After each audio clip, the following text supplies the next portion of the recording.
Beberapa waktu yang lalu sempat dalam Rakyat Bersuara, saya sangat prihatin, ya, sangat sedih mendengar apa yang disampaikan oleh para penasihat hukum dari Pak Jokowi, ya. Di situ ada Eli Daneti, ya.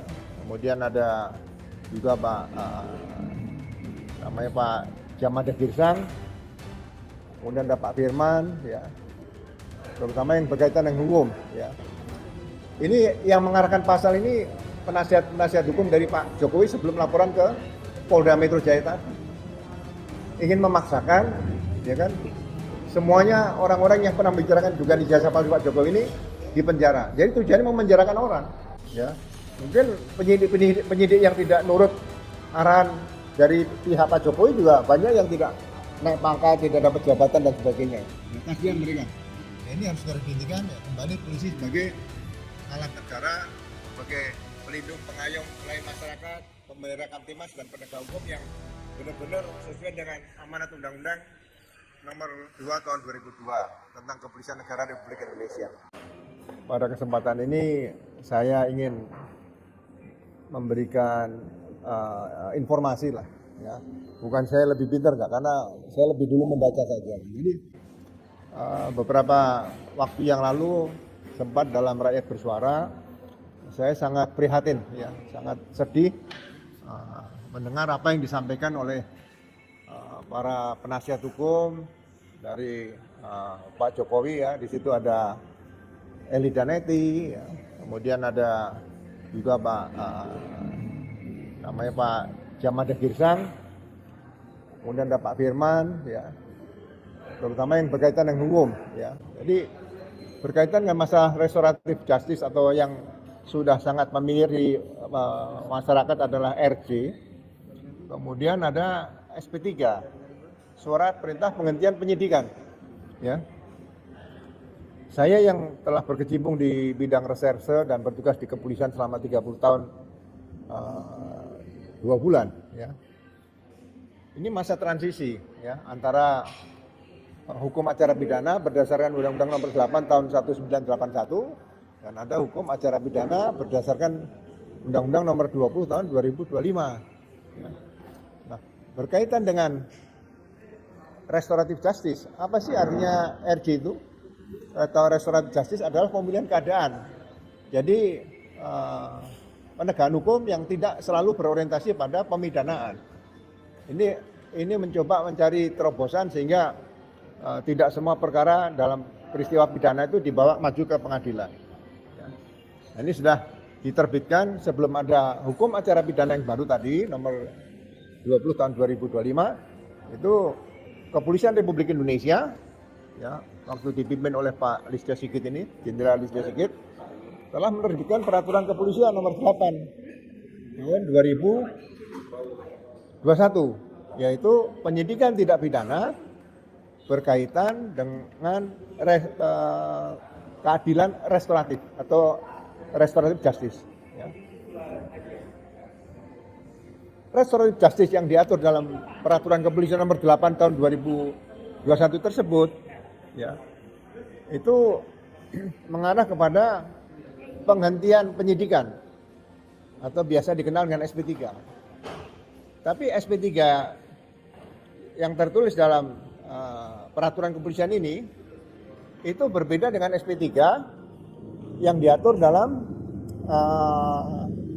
KUHP atau hukum acara pidana yang baru. Ya.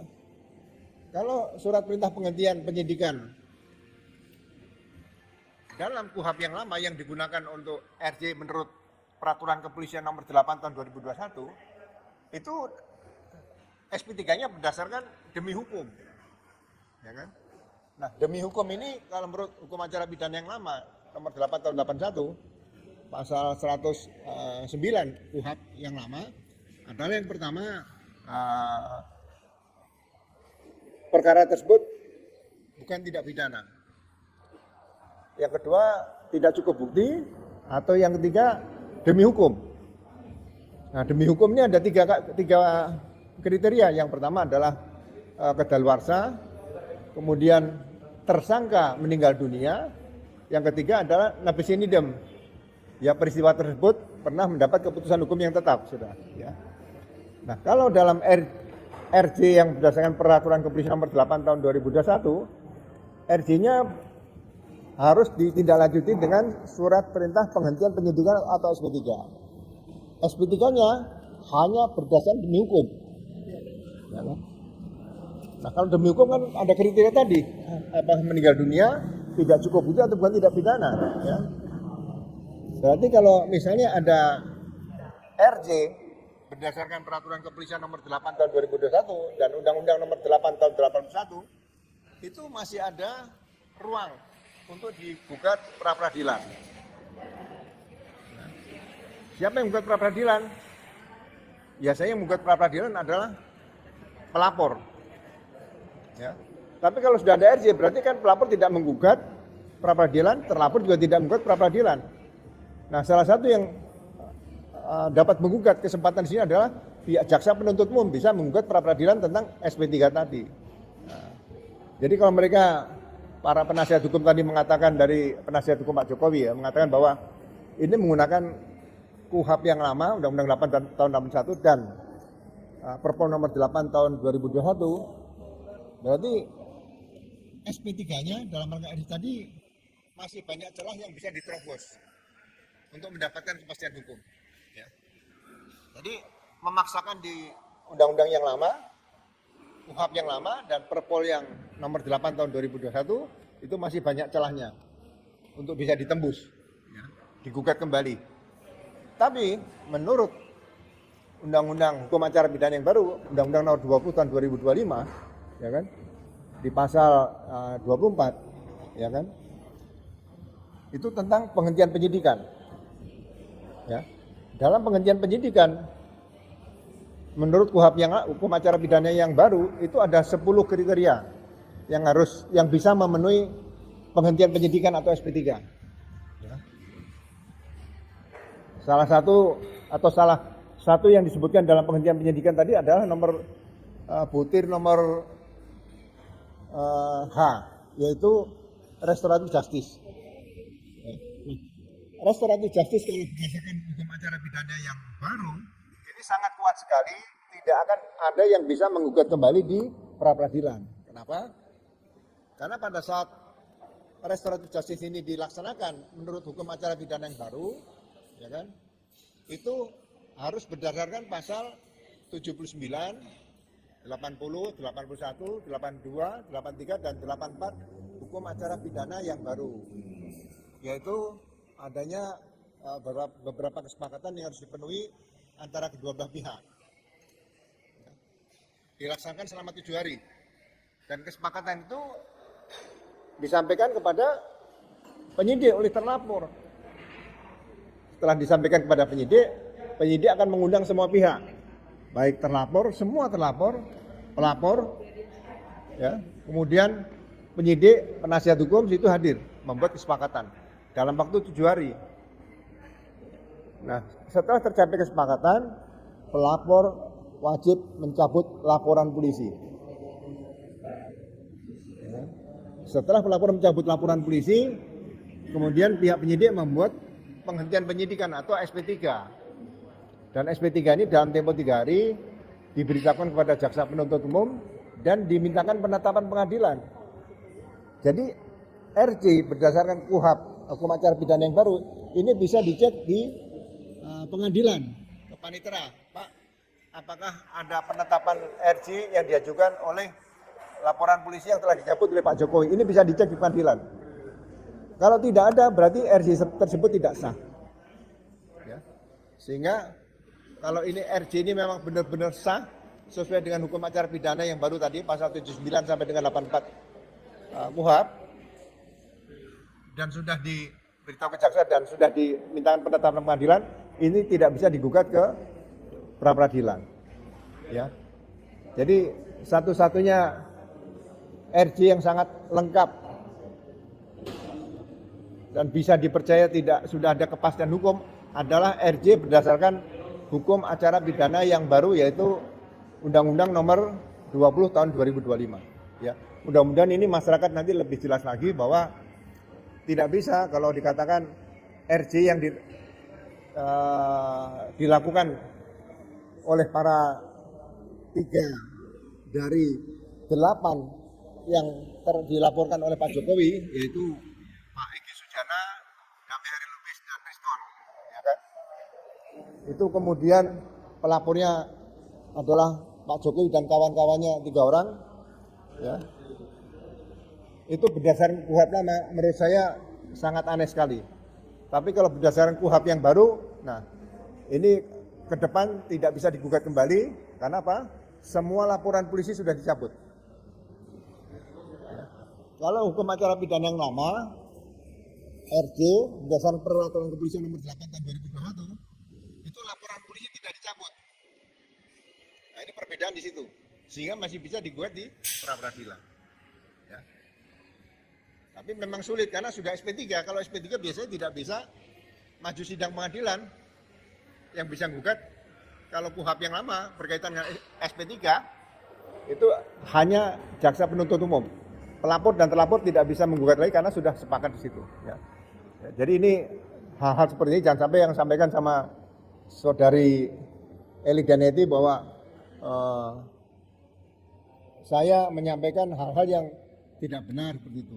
Saya selalu menyampaikan apa yang benar-benar secara eksplisit itu tertuang dalam undang-undang, dan saya tidak pernah menganalogikan seperti itu. Ya, mudah-mudahan Eli Daneti bisa belajar lagi dan kalau perlu ya mungkin membaca Undang-Undang Nomor 20 tahun 2025, semua pasalnya dihafalkan dulu, dibaca, dihafalkan, termasuk kalau perlu KUHP-nya. Jangan mengatakan bahwa itu kan hanya delik aduan ya. Memang pencemaran nama baik atau fitnah ya, itu adalah delik aduan. Delik aduan itu berdasarkan pengaduan. Jadi bukan dumas ya, apalagi kalau ada orang bicara itu dumas. Dalam penegakan hukum pidana tidak dikenal dumas. Yang ada adalah laporan polisi. Itu saja, mudah-mudahan ini akan bisa memberikan gambaran yang lebih lengkap kepada kawan-kawan saya di seluruh Indonesia bagaimana tentang materi RJ atau Restoratif Justice dan SP3 atau biasa disebut Surat Perintah Penghentian Penyidikan. Terima kasih, mudah-mudahan ke depan kita masih bisa bertemu kembali untuk hal-hal yang lain yang perlu kita lebih sempurnakan lagi sehingga kepastian hukum itu akan kita bisa dapatkan bagi semua pencari keadilan dan kebenaran. Pak Ugro, kan Bapak selalu menyebut SP3 ini cacat secara hukum ya. Dan kenapa berkas Polres Rio dan Ipang masih didalami oleh Kejati DKI? Apakah ada kesalahan sudut hukum di berita acara ini? Ya, saya berani jamin bahwa perkara yang masih mencoba dipaksakan maju berdasarkan laporan polisi Pak Jokowi, Andi Kurniawan, kemudian ada 32 lagi namanya si Maret Sweken ya, satu lagi Leco Macan apa? Leco Manan ya. Itu perkara tersebut sudah di SP3 ditutup dan sudah dimintakan penetapan pengadilan. Kalau penerbitan SP3 tadi melebihi 3 hari tidak dimintakan penetapan pengadilan, berarti SP3-nya yang berdasarkan RJ tadi tidak selesai. Jadi proses RJ dicabut laporan polisi, kemudian diterbitkan SP3, itu bisa dinyatakan cacat hukum seperti itu. Ya kalau sudah cacat hukum, ya berarti harus diulang kembali. Ya. Ini risiko kalau memang RJ tadi hanya berdasarkan KUHP yang lama, seperti itu, atau Perpol. Ya. Di KUHP lama tidak diatur, tapi mereka menggunakan peraturan kepolisian nomor 8 tahun 2021. Itu Pak, dengan adanya pembagian klaster, Bapak kan menyebut tidak diatur dalam KUHP. KUHP ya. Dan menurut klien Bapak bagaimana tuh tingkat profesionalisme penyidik Polda Metro Jaya mengenai pembagian klaster itu di kasus ini? Jadi gini, seharusnya sejak awal laporan polisi kaitan pencemaran nama baik atau fitnah itu sudah dievaluasi dulu oleh penasihat hukum Pak Jokowi atau 3 pelapor lainnya. ini pencemaran nama baik atau fitnah. Kalau fitnah itu benar-benar semuanya palsu, tidak ada suatu keadaan yang benar.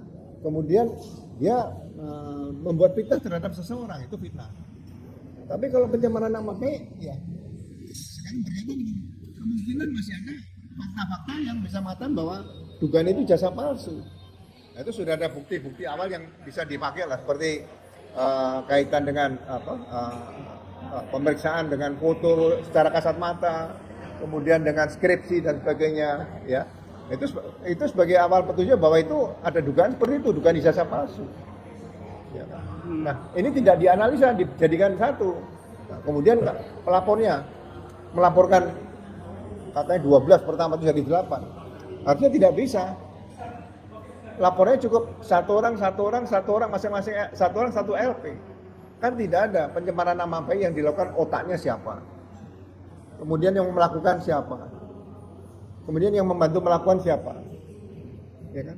Kemudian yang memberikan fasilitatornya siapa? Sangat sulit. Makanya saya berkesimpulan sementara dalam diri saya secara pribadi, ini yang mengarahkan pasal ini penasihat hukum dari Pak Jokowi sebelum laporan ke Polda Metro Jaya tadi, ingin memaksakan, ya kan, semuanya orang-orang yang pernah membicarakan dugaan ijazah palsu Pak Jokowi ini di penjara. Jadi tujuannya memenjarakan orang seperti itu. Nah, ini tidak baik seperti ini, ya.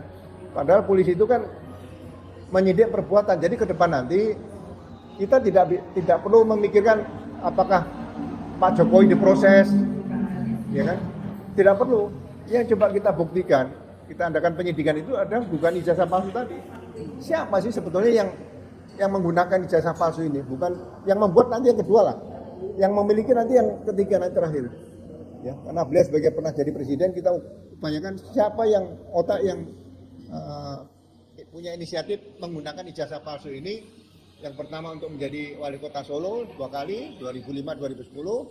Kemudian menjadi gubernur DKI pada tahun 2012. Dari calon presiden 2014 dan 2019. Ini otaknya siapa? Ini yang harusnya dibongkar, yang menggunakan tadi, ya kan? Nah, kalau sudah terbukti, nanti terserah apakah akan maju ke pidana. Kalau terbukti pidananya, apakah nanti tetap akan maju ke pengadilan atau cukup dengan undang-undang kejaksaan, yaitu deponering oleh jaksa. Tapi terbukti dulu pidananya seperti itu. Ya. Ada tanya lagi Bang ya? Soal apa hukum yang masuk jalan apa tadi ya? Pembiaran. Tadi satu ya, mengenai klaster itu tidak dikenal dalam hukum acara pidana dan hukum pidana nggak ada. Istilah klaster. Ya, saya kalau satu peristiwa pidana dilakukan lebih dari satu orang, itu ada pasal namanya penyertaan di situ. Makanya di KUHP selalu ada buku ke-1. Buku ke-1 itu harusnya dibaca, dipelajari, tidak ada kata-kata klaster, tidak ada seperti itu. Apa Bang ya? Kemarin itu kalau berarti bisa dikatakan kasus polemik ijazah ini tersangkanya itu harusnya dihentikan dalam penyidikan ya Pak? Ya, dari awal sebetulnya kalaupun akan maju ke sidang, itu yang pasti ditanya ini pencemaran nama baik dalam rangka apa? Ya kan? Dugaan ijazah palsu.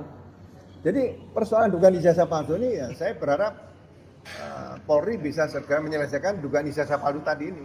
Jangan berpikir menahan orang dulu lah. Menahan orang, kemudian mencekal orang tidak keluar negeri dan sebagainya, nggak usah lah. Dugaan ijazah palsu saja. Ya. Karena ini penting ke depan nanti, jangan sampai terjadi lagi dalam setiap pemilu, pemilihan presiden, pemilihan kepala daerah atau pemilihan legislatif selalu terjadi hal-hal seperti ini lagi. Ya. Ini sebagai kunci demokrasi yang sehat nanti ke depan bagi Indonesia lah. Dan korbannya udah cukup banyak kan, ada Bambang Tri, Gus Nur, ya. Mungkin penyidik yang tidak nurut arahan dari pihak Pak Jokowi juga banyak yang tidak naik pangkat, tidak dapat jabatan dan sebagainya. Ya, kasihan mereka. Ya, ini harus segera dihentikan ya, kembali polisi sebagai alat negara, sebagai pelindung, pengayom, pelayan masyarakat, pembela Kamtimas dan penegak hukum yang benar-benar sesuai dengan amanat undang-undang nomor 2 tahun 2002 tentang Kepolisian Negara Republik Indonesia. Kalau seperti agak sedikit bergeser Pak, berarti ini kalau kemarin sempat ada isu reformasi Polri, kira-kira memang animo masyarakat juga bisa dikatakan relevan lah dalam artian sejalan dengan dengan seolah-olah penegakan hukum ini memang perlu direformasi gitu, Polri. Ya, jadi reformasi kan lebih banyak terlihat dan dirasakan oleh masyarakat di bidang pelayanan. Pelayanan banyak, pelayanan masyarakat nih. Ada kegiatan patroli yang dilakukan oleh Sabara, misalnya kecepatan mendatangi tempat kejadian perkara kalau itu ada laporan masyarakat. Misalnya kecelakaan lalu lintas dan sebagainya. Kemudian bagaimana membuat laporan di kantor polisi diduga ada dugaan peristiwa pidana, ya seperti itu. Bila perlu mungkin nanti diciptakan laporan polisi online, ya. Dan saya berharap mungkin setelah saya jadi masyarakat sekarang setelah purnawira ya, saya berharap ya mungkin laporan polisi ini menjadi suatu profesi yang sangat menonjol bagi setiap perwira di Polri. Jadi kalau gini, seseorang tinggal di kampung yang jauh dari kantor polisi, tapi di situ ada tetangganya perwira, ya, itu bisa membuat laporan polisi online, nggak usah datang ke kantor polisi. Nah, ini bagian salah satu reformasi nanti di bidang pelayanan masyarakat bisa diciptakan seperti itu. Kemudian di bidang penegakan hukum, ya, nah, mungkin harus dipelajari kembali bagaimana kalau dalam satu peristiwa itu ada dugaan tentang tindak pidana umum dan tindak pidana khusus. Apakah bisa digabung, ya, seperti kasus yang pelaporan Pak Jokowi dan kawan-kawan ini. Kan itu ada KUHP tindak pidana umumnya, pencemaran nama baik dan fitnah. Ada undang-undang ITE.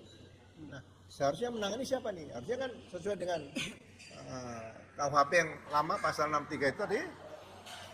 Ya harusnya ditangani dalam tindak pidana khususnya, bukan tindak pidana umumnya seperti itu. Ya. Kita Pak ada apa sih berapa teman juga perjuangan yang dia juga ya. Jadi untuk penerapan pasal undang-undang ITE itu tidak bisa disidik melalui reskrimum, artinya melalui cyber. Ya. Gimana menurut Bapak? Ya sekarang undang-undang ITE sebenarnya untuk apa? Ya. Kalau hanya berkaitan dengan penyebaran melalui media online, ya itu kan sangat mudah kalau memang itu harus dipenyidikan lah. Ya, tidak orang diduga melakukan pelanggaran undang-undang ITE, tinggalnya misalnya di daerah NTB, kemudian dilaporkan di Bareskrim, nggak perlu. Saya selalu mengingatkan bahwa pasal 3 Undang-Undang Kepolisian nomor 2 tahun 2002, ya, fungsi pemerintah di bidang kepolisian itu diemban oleh Kepolisian Negara Republik Indonesia yang dibantu oleh pertama kepolisian khusus, yang kedua penyidik pejabat pegawai negeri sipil PPNS, yang ketiga Pam Swakarsa. Nah ini amanat undang-undang ini harus dilaksanakan. Jadi dalam penyidikan kaitan undang-undang ITE, ya, yang masih sifatnya ringan, cukup diserahkan PPNS Komdigi saja. Jadi Polri nanti penyidikan kaitan undang-undang ITE tadi, misalnya pembobolan bank, ya, kemudian mengganggu perekonomian negara, itu tugasnya polisi yang cukup berat di situ. Jadi harus dibedakan. Kalau yang kecil-kecil ringan ya mungkin ada PPNS Komdigi yang di kabupaten atau kota Madiun kan bisa menyidik seperti itu. Dan memang kita sangat bukan takut ya dengan pasal undang-undang ITE itu, karena kan kita penikmat sosial media lah ya. Dari ada TikTok dan kadang-kadang kan ada kalimat-kalimat mengolok-olok, padahal itu candaan gitu Bapak. Candaan ya. Saya kasih gambaran itu. Nah, saya mau tahu batasannya sampai mana sih pasal undang-undang ITE itu bisa diterapkan? Ya kalau pasal-pasal ITE yang mungkin ada berkaitan dengan kehidupan sehari-hari, ya, cukup dengan RJ saja. Tapi penyidiknya cukup PPNS. Minta petunjuk Polri kan, di situ. Dilaksanakan situ ada konflik, kemudian saling mengatakan yang tidak bagus, ya kan? Ada di daerah misalnya Blora gitu aja. Ya. Kenapa Blora? Ya, kan banyak jenderal dari Blora juga sekarang ini. Nah, itu diselesaikan di situ. Dipanggil dua-duanya, cukup dengan RJ. Polisi kan ada Bimas. Kalau kita baca peraturan kepolisian nomor 8 tahun 2021, Itu di situ fungsi Bimas juga ada Berarti menyelesaikan. dia harus dilaporkan kasusnya diangkat gitu. Ya nggak perlu sampai menghambur-hamburkan biaya sampai nahan dan Seperti sebagainya. yang kasus ijazah ini yang sekarang Ya, kalau dugaan ijazah palsu ini kan karena digunakan beliau sebagai kepala negara. Jadi itu bisa orang bisa melaporkan tentang dugaan ijazah palsu.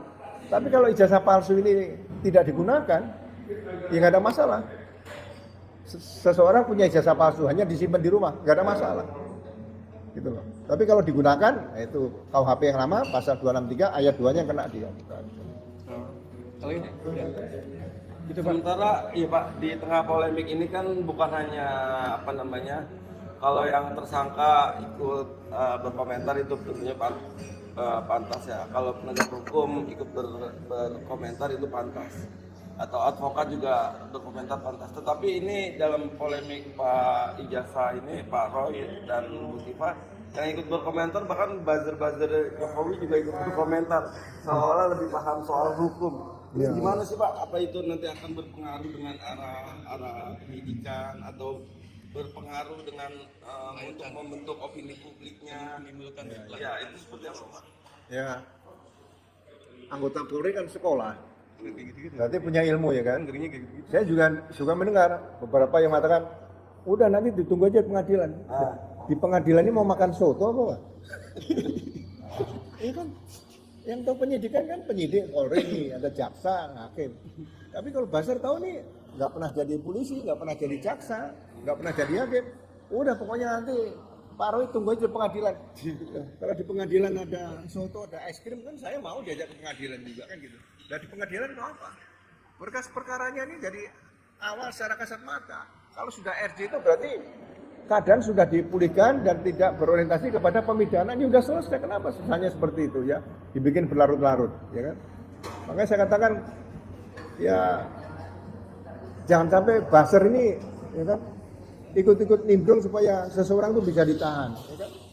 Berarti ini kan niat jahat yang sebenarnya tidak perlu dibawa-bawa lagi ke depan seperti itu ya. Mungkin saya berharap ya Pak Jokowi bisa mengingatkan lah orang-orang yang dekat sama beliau ini, udahlah kita selesaikan di sini aja, kita lihat ke depan apa yang terjadi, kita baik-baik saja dan nanti biar saya penelitikan ijazah saya, biar mereka tahu ijazah saya ini asli. Kalau mereka masih nganggap palsu ya silakan diperiksa di kepolisian dan sebagainya. Jadi itu saja, selesai seperti itu.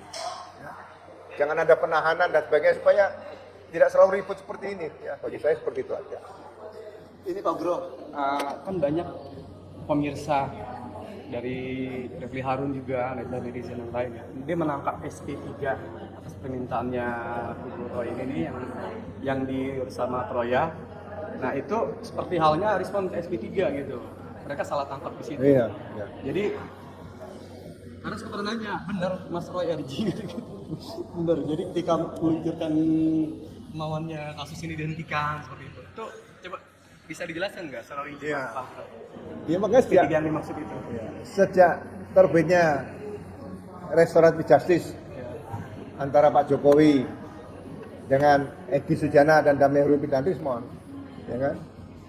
Nah kalau mau dicari cacat hukumnya RJ tadi, itu belum seperti apa yang ditulis oleh hukum acara pidana pasal 79 sampai 84. Dilaksanakan di Solo, nggak boleh.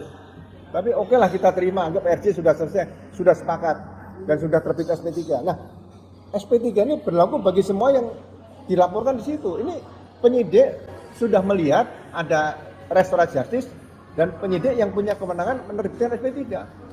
Jadi nggak usah diminta siapapun, SP3 itu kewenangan penyidik untuk bisa menerbitkan.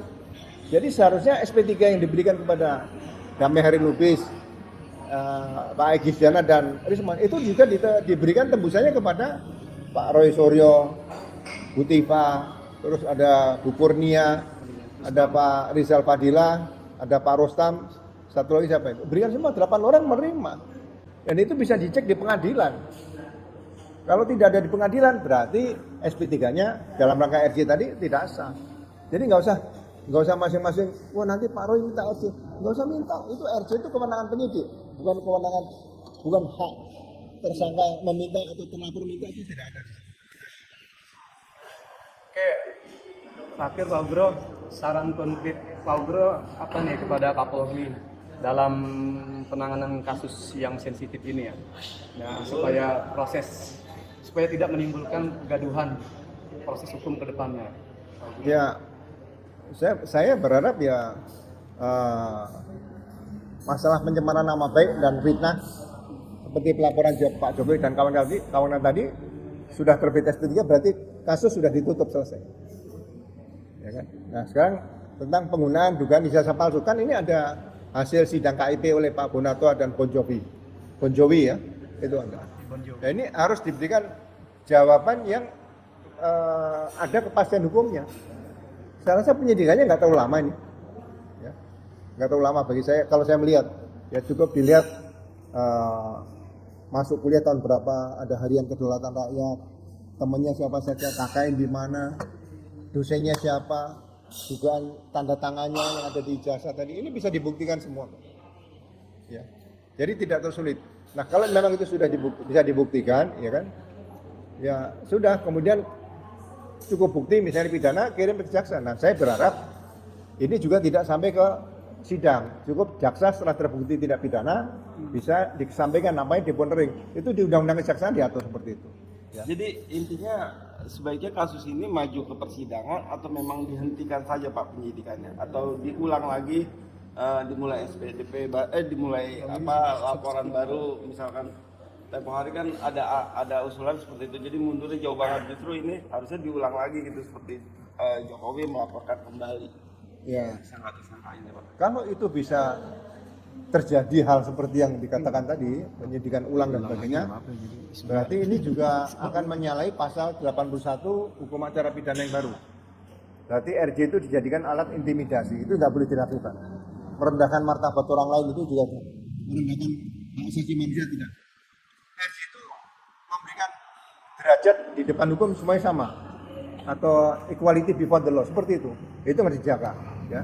Dan sampai misalnya ini sudah 3, nanti yang 5 dibuat LP baru, dibuat SPDP baru, itu berarti pemerintah dengan DPR gagal melahirkan Undang-Undang Nomor 20 tahun 2025 berkaitan dengan hukum acara pidana.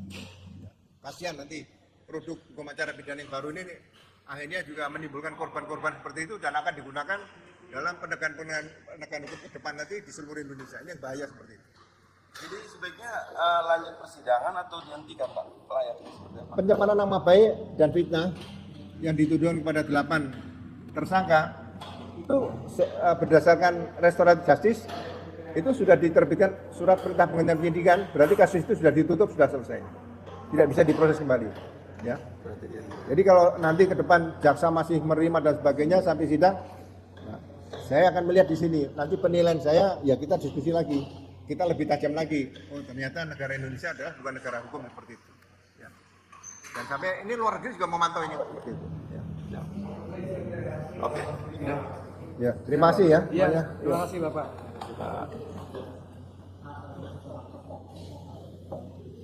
Saya tadi live sinyalnya